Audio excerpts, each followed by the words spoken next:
বেশ অনেকদিন পর অন্তুর সাথে দেখা, আর তাছাড়া অন্তুর আঙ্কেল দেশে আসার পর এটাই ফার্স্ট আঙ্কেলের সাথে দেখা। তো আর এটা ছিল আমার পহেলা বৈশাখের ভিডিও, মানে ব্লগটা করা ছিল। আমি দিনের বেলা বের হইতে পারিনি, কারণ অনেক গরম থাকে দিনের বেলা। রাতের বেলায় বের হয়েছিলাম আর কি, একদম সন্ধ্যার পর পর। আর ওই দিন বাসায় এসে আমি এত অসুস্থ হয়ে গেছিলাম যে তারপর হচ্ছে আমার আর ভিডিও করা হয় নাই।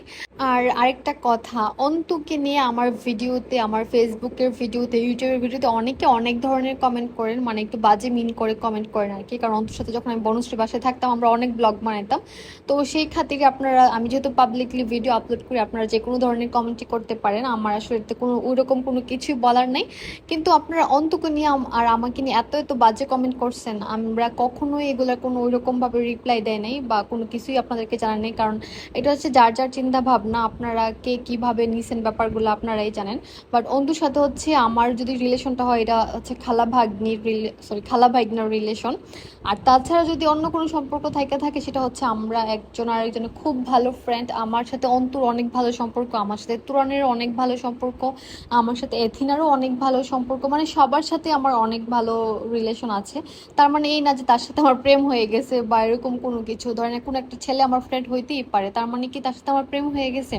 আপনারা কেন জানি এই ব্যাপারগুলো একটু স্বাভাবিকভাবে নিতে পারেন নাই, কিন্তু এতে আমার কোনো আপত্তি নেই, আমার কারোর বিরুদ্ধে কোনো অভিযোগও নাই।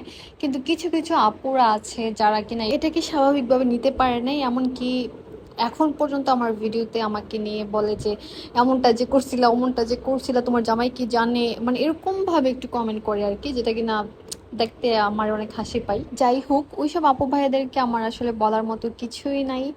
কারণ মানুষ যেহেতু দেখে, যা দেখে তাই কমেন্ট করে, তাদের কাছে হয়তো বা এরকমটা মনে হয়েছে, তার জন্য তারা এরকমটা কমেন্ট করে। আমার এইসব ব্যাপারে কোনো আপত্তি নেই। তো অন্তুর সাথে দেখা করে আমরা আসছিলাম অবকাশে ফুচকা খাইতে।